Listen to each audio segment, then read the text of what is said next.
কালাখুন ছবির গল্পের শুরুতে দেখা যায় যে কালাখুন ছবিতে জসিম দ্বৈত চরিত্রে অভিনয় করেছেন এবং কালাখুন ছবিটি পরিচালনা করেছেন দারা শিকো এবং কালাখুন ছবিতে আরও অভিনয় করেছেন ফারুক, অলিভিয়া, অঞ্জনা, আহমেদ শরীফ, দারা শিকো এবং জাম্বু। কালাখুন ছবির গল্পের শুরুতে দেখা যায় যে দারা শিকোর স্ত্রী থাকে রুজিয়া আফসারি। রুজিয়া আফসারির যমজ দুটি সন্তান হয়। এই সংবাদ শুনে দারা শিকো অনেক খুশি হয়, কিন্তু এদিকে দারা শিকোর যে নায়েব থাকে আহমেদ শরীফ, সে খুশি হতে পারে না। একদিন আহমেদ শরীফ দারা শিকোকে বলে, শোনেন সর্দার, একটা কথা বলি, আমি আপনার নায়ক এবং আপনি এক কথা বলতে পারেন যে আপনার সহকারী এবং সহযোদ্ধা। আপনি রাজামশাই ঠিক আছে, কিন্তু আমি আপনাকে একটা কথা বলি, আপনি যে আমার বাইকে বিনা অপরাধে আটক করেছেন, এটা কি ঠিক করেছেন? তখন দারা শিকো বলে যে আপনার ভাই যে একটা মেয়ের ইজ্জত নষ্ট করেছে, সেটা কি ঠিক করেছে? আমি রাজা হয়ে তো সেটা কখনই মেনে নিতে পারি না। তাই আপনার ভাই যে অপরাধ করেছে তার আমি শাস্তি দিয়েছি। তখন আহমেদ শরীফ বলে, দেখেন আপনি এটা খুব খারাপ কাজ করেছেন, কারণ আমার ভাই আমার ভাই আমার ভাই যে কোনো অন্যায় অপরাধ করতে পারে, তাই জন্য যে আপনি কারাগারে নিক্ষেপ করবেন, এটা কিন্তু উচিত হয়নি। তখন দারা শিকো বলে, তুমি যদি এই ব্যাপারে আরেকটা কোনো কথা বলো তাহলে তোমাকেও আমি বন্দি করতে বাধ্য হব।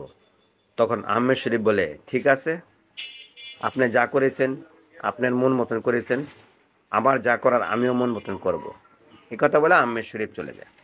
তো কিছুদিন পর দেখা যায় আহমেদ শরীফ তার দলফল নিয়ে একটা চক্রান্ত করে দারা শিকোকে রাজসিংহাসন থেকে সরানোর জন্য। একদিন আহমেদ শরীফ তার দলফল নিয়ে রাত্রেবেলা দারা শিকোর মহল আক্রমণ করার পর দারা শিকোকে এক পর্যায়ে গলায় তরবারে ধরে বলে, এবার আপনি কই যাইবেন? এখন তো বাধ্য হয়ে আমার ভাইকে আপনাকে ছাড়তে হবে। তবে দারা শিকোর এক ঘনিষ্ঠ সহকারী থাকে, সে এসে আহমেদ শরীফের মাথা আঘাত করার পর দারা শিকো এবং দারা শিকোর দুই সন্তান এবং রুজি সামাদকে নিয়ে সেখান থেকে সে পালানোর জন্য সাহায্য করে এবং তারা পালিয়ে যায়। কিন্তু এক পর্যায়ে দৌড়তে তারা হাঁপিয়ে পড়ে। একদিকে আহমেদ শরীফের লোকজন দারা শিকোকে খোঁজা থাকে এবং তার ছেলে মেয়েকে খোঁজা থাকে, কিন্তু দেখা যায় তারা হোঁচট খেয়ে সবাই পড়ে গিয়ে পাহাড় থেকে পড়ে যায়, একজন এক দিকে চলে যায়। তখন আহমেদ শরীফের লোকেরা আর খুঁজে পায় না। তখন গল্পে দেখা যায় জসিমের দুই ভাই তারা থাকে যমজ, তাদেরকে একজন এক কৃষক পেয়ে নিয়ে যায়, আরেকজন নিয়ে যায় এক যাযাবর সর্দার এবং কাবিলার সর্দার। সে জসিমকে পেয়ে কুড়িয়ে নিয়ে যায়, আর রুজি সামাদ অজ্ঞান অবস্থা থাকে, আর দারা শিকোকে আর খুঁজে পাওয়া যায় না। তখন ওই কাবিলার সর্দার এবং কৃষক তাদেরকে বড় করানোর পর হয় দুই ভাই জসিম, দুই প্রান্তে দুজন থাকে। তো এদিকে কাবিলার ভিতরে একটা নিয়ম থাকে যে যে বাহাদুরি শক্তি বেশি থাকবে সে হতে পারবে সর্দার। তখন কাবিলা অর্থাৎ জসিমের পালিত বাপ বড় হয়ে যায়, তখন বাবর থাকে, বাবর বলে, আমি হবে এই কাবিলার সর্দার। তখন জসিম বলে, না, আমার সাথে মোকাবেলা করে যদি আপনি জিততে পারেন তাহলে আপনি সর্দার হবেন, আর আমি যদি জিততে পারি তাহলে আমি সর্দার হব। তখন বাবর বলে, হ্যাঁ ঠিক আছে, আমি রাজি। তখন এক পর্যায়ে জসিম এবং বাবরের লড়াই শুরু হয়। লড়াইয়ে জসিম জিতার পর সে কাবিলার সর্দার হয়।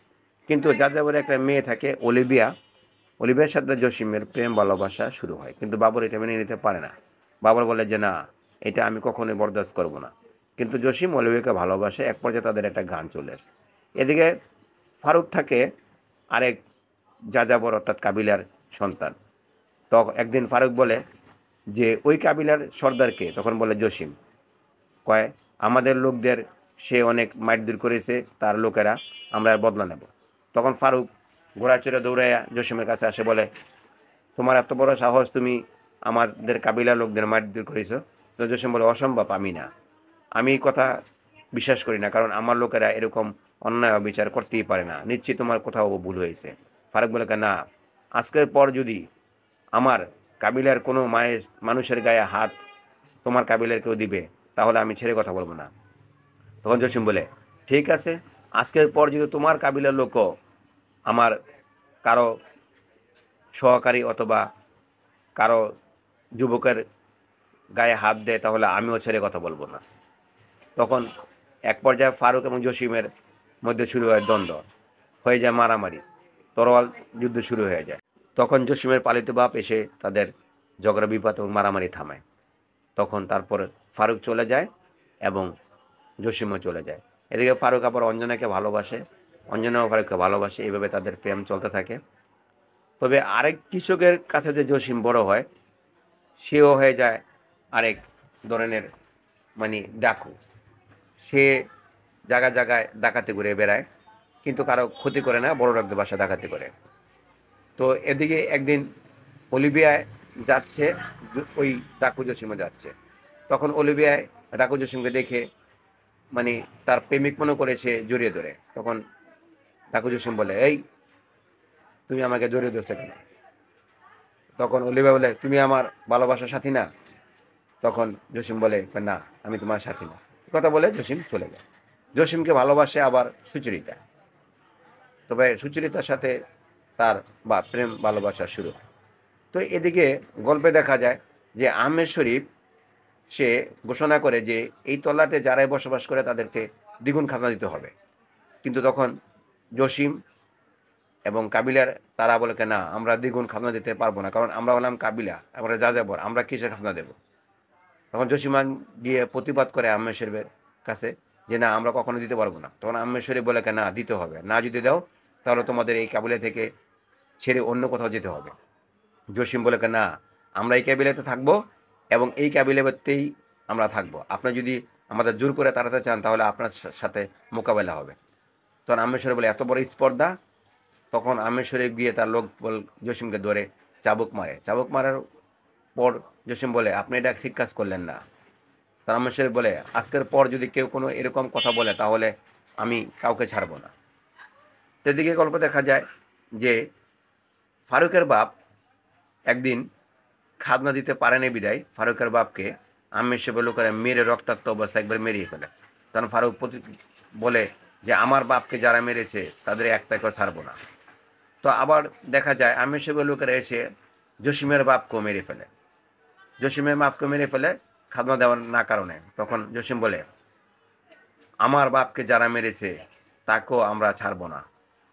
তখন জসিম বলে, আজ থেকে আমি হয়ে যাব কালাখুন, আমি কাউকে আর ছাড়বো না, আমার হাতে কেউ আর বাঁচতে পারবে না, রাজার যত সৈন্য সামন্ত আছে এবং রাজাকেও আমি মেরে ফেলবো, আমি রাতের বেলায় এক একটা করে খুন করব।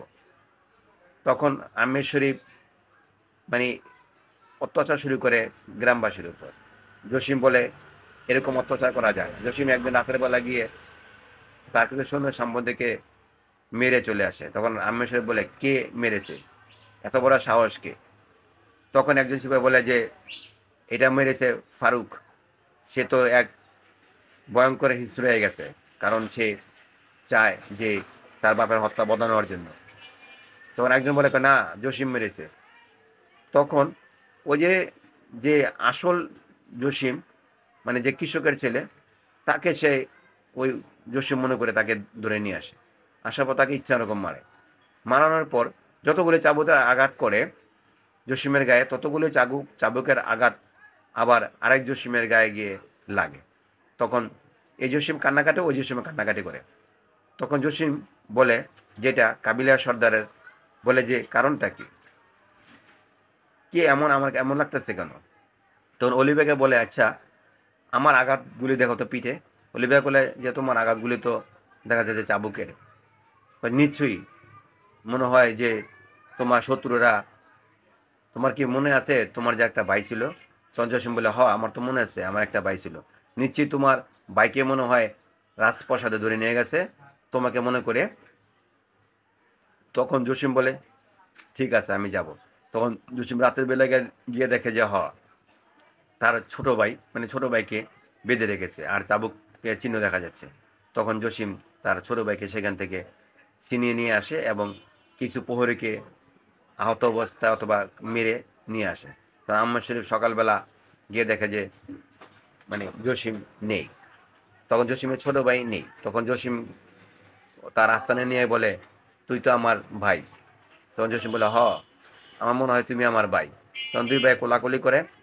তখন বলে, শোন ভাই, আমার সব মনে আছে, আমার বাবা মা এই রাজ্যের ছিল বাদশাহ এবং আমার মা ছিল রানী, কিন্তু দুশ্মনী করে যে বর্তমান যে রাজা আছে সে আমাদেরকে এই সিংহাসন ছাড়া করেছে এবং এলাকার মানুষকে অত্যাচার অন্যায় করতেছে। এগুলি আমরা বুক বুঝে সহ্য করে যাচ্ছি, কিন্তু আর নয়, এর বদলা আমরা নেব, এক একটা বদলা নেব। তখন ছোট জসিম বলে, ভাইয়া, আগে তো আমার বাপ মাকে খুঁজে বের করতে হবে। তখন শুরু হয়ে যায় তাদের বাপ মাকে খুঁজে বের করার জন্য। তখন জসিম বলে, আমি আমার বাপ মাকে দেখলে চিনতে পারবো। এদিকে রুজি জামাত পাগলের বেশে বনে জঙ্গলে ঘুরে বেড়ায়, আর দারাশিকও আহত অবস্থায় গিয়ে সে এক বাড়িতে আশ্রয় নেয়, সেখানে সে পালিয়ে থাকে। তো জসিম একদিন ঘোড়া দিয়ে যাচ্ছে, ঘোড়ায় চড়ে, আর এমন সময় দারাশিকে ঘোড়ার আঘাতে সে পড়ে যায়। তখন জসিম গিয়ে দারাশি করে চিনতে পারে, তার বাপ বলে পরিচয় দেয়, হ্যাঁ তুমি আমার বাবা, আমি তোমার সন্তান। তখন তারা দুজন মিলে যায়। তখন দারাশিকে বলে, তোর মাকে যারা মেরে ফেলেছে তাদের হত্যা বদলা নিতে হবে। জসিম বলে, কয় না, আমার মা মরতে পারে না। তখন দারাশিক একদিন দেখতে পায় যে রুজি সামাদ পাগলের বেশে সে বনে জঙ্গলে দৌড়াদৌড়ি করতেছে। তখন রুজি সামাদকে গিয়ে তার বাড়িতে নিয়ে আসে। আসার পর তার অনেক কবিরাজি চিকিৎসা করার পরে সে সুস্থ হওয়ার পর চিনতে পারে। তখন রুজি সামাদ বলে, আমার ছেলেরা কোথায়? দারাশিকে বলে, তোমার ছেলেরা আছে, আমি তোমাদের ছেলেদের কাছে নিয়ে যাব। তখন রুজি সামাদকে নিয়ে আসে তার দুই ছেলের কাছে। তখন তার দুই ছেলে জসিম বলে, মা, বাবা, আমরা আমাদের যে সিংহাসন আহমেদ শরীফ কেড়ে নিয়েছে এর উদ্ধার করব, যত তাড়াতাড়ি পারি আমরা উদ্ধার করব। এর বদলা আমরা নেবই, কারণ এর বদলা যদি না নিতে পারি তাহলে আমরা তোমার সন্তানই না। তখন দারাশিকে বলে, যা, আদেশ করলাম, তোরা এর প্রতিশোধ নিবি, বদলা নিবি। তখন রুজি সামাদ বলে, আসলে আহমেদ শরীফ হলো একজন খুনি, কালো খুনি। তখন জসিম বলে, সেই কালো খুনিকে আমি আরও ভয়ঙ্করভাবে খুন করব।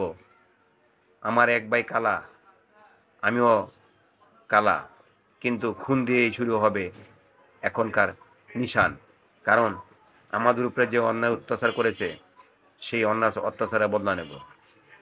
এদিকে অলিভিয়া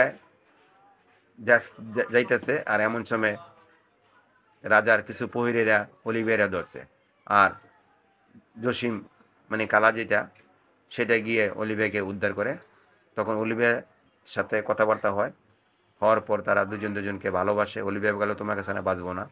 জসিম বলে, তোমার কাছে আর বাঁচবো না। এইভাবে তারা দুজনকে জড়িয়ে ধরে। তারপর একটা গান চলে আসে। গানের পশ্চারে দেখা যায় যে সুচরিতার সাথে আরেক জসিমের প্রেম ভালোবাসা শুরু হয়, তাদেরও একটা গান চলে আসে।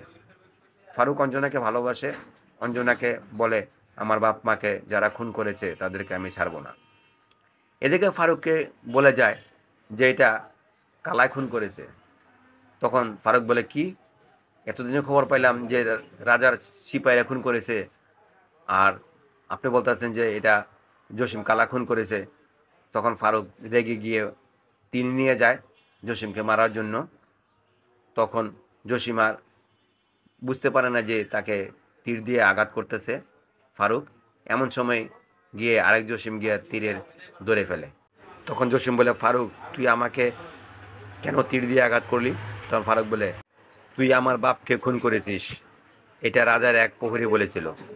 তখন জসিম বলে, না, আমি খুন করি নেই।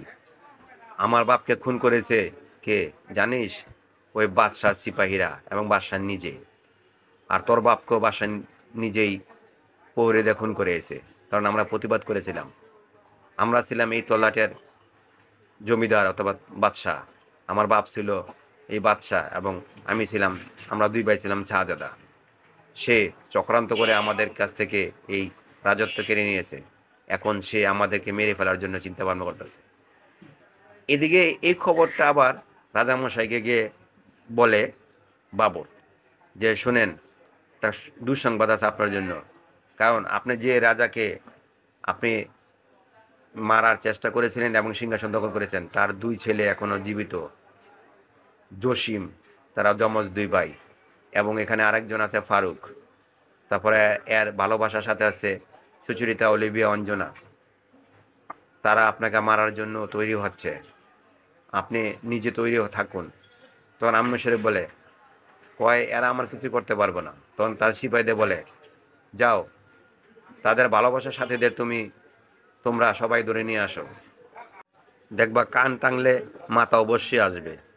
তখন আম্মা শরীফের কথা মতন অলিভিয়া, অঞ্জনা এবং সুচরিতাকে ধরে নিয়ে আসে। এই সংবাদ আবার জসিম, 2 ভাই আর ফারুক শুনতে পায়।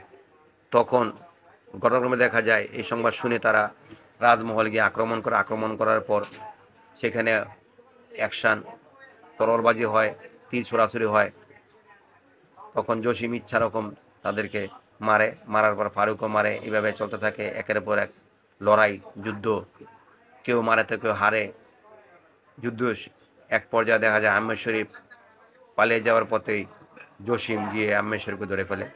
তখন দারাসুকে বলে, তুই আমার উপর অনেক অন্যায় অত্যাচার করেছিলি, তুই আমার ছেলেদের কাছ থেকে দূরে রেখেছিলি, আমার স্ত্রীর কাছ থেকে তুই 20টি বৎসর আমাদের ভালোবাসা থেকে তুই বঞ্চিত করেছিলি, আমার ছেলেদের কাছ থেকে 20টি বৎসর আমরা স্বামী স্ত্রী আলাদা ছিলাম, আমার স্ত্রী পাগল হয়ে গেছিল, আমিও অজ্ঞান অবস্থা ছিলাম, এর বদলা আমি নেব।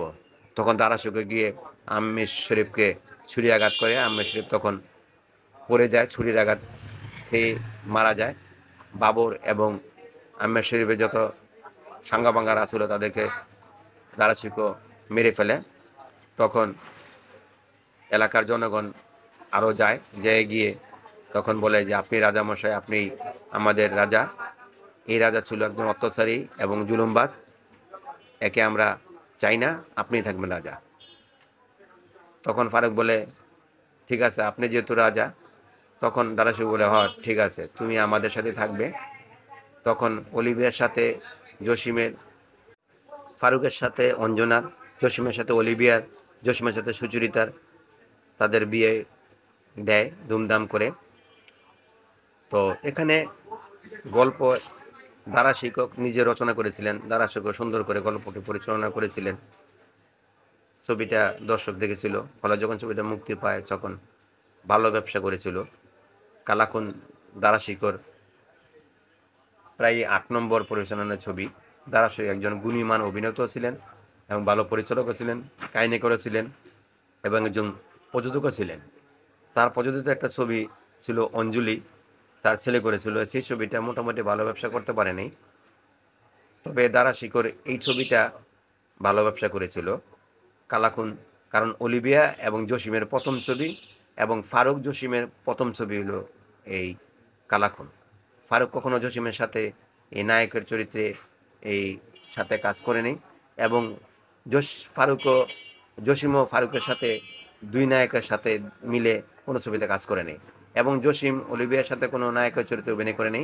কালাকুন ছবিতে জসিম অলিভিয়ার সাথে নায়কের চরিত্রে অভিনয় করেছিলেন এবং সফলতা পেয়েছিলেন। আর ফারুক তো সব নায়িকার সাথে অভিনয় করেছিলেন, তবে আমার জানা মতো হয়তো অলিভিয়ার সাথে ফারুকের অভিনয় করা হয়নি। তবে জসিম 2 নায়িকার সাথে কাজ করার পর এবং দ্বৈত চরিত্রে অভিনয় করার পর দর্শকের কাছে জনপ্রিয়তা পেয়েছিল এবং ছবিটা সুপার ডুপার বাম্পার হিট হয়েছিল সেই সময়। তবে ছবিটার গল্প মেকিং পরিচালক খুব সুন্দর করে করেছিল, করার পর ছবিটা সফলতা পায়। প্রযোজক বলেছিল দারাশিকোকে আরেকটা ছবি নির্মাণ করার জন্য। তখন দারাশিকো বলেছিল যে, হ্যাঁ, আমি একটা ছবি নির্মাণ করব। এক পর্যায়ে দারাশিকো অসুস্থ হয়ে পড়ে, আর দ্বিতীয় ছবিটা নির্মাণ করা হয়নি। দারাশিকো চেয়েছিল যে আবার জসিম, ফারুক এবং শাবানা এবং ববিতাকে নিয়ে ছবি কাজ করার জন্য। দারাশিকো তখন অসুস্থ হয়ে পড়ে, প্রযোজক তখন আরেকটা পরিচালক দিয়ে আরেকটা ছবি নির্মাণ করেন। সেই ছবিতেও জসিমকে নেয়, শাবানাকে নেয় এবং সেখানে দেখা যায় আলমগীরকে নেয়। সেই ছবিটাও সুপার ডুপার হিট ব্যবসা হয়েছিল দারাশিকর। তো দারাশিকো জসিমকে দিয়ে একটাই ছবি করেছিল, সেটা হলো কালাকুন। এবং কালাকুন ছবিতে অন্য নায়ক অভিনয় করার কথা ছিল, সেটা হলো আলমগীর। কিন্তু আলমগীরের শিডিউল না থাকার কারণে জসিমকে অফার দেয়, তখন জসিম রাজি হয়। তখন পরিচালক ভাবছে যে না, জসিমকে নিয়ে কাজ করার পরেই ভালো হয়েছে, কারণ জসিম যে অ্যাকশন দৃশ্যগুলো পরিচালনা করেছিল, অভিনয় ভালো করেছেন, তার সফলতায় দারাশিক খুশি, এবং তার অভিনয় দেখেও দারাশিক খুব খুশি হয়। তো সব দিকেই খুশি হয়, এবং জসিম, ফারুক এবং দারাশিকর নাম হয়, অলিভিয়ার নাম হয়, এবং ছবিটা সুপার ডুপার হিট ব্যবসা করে।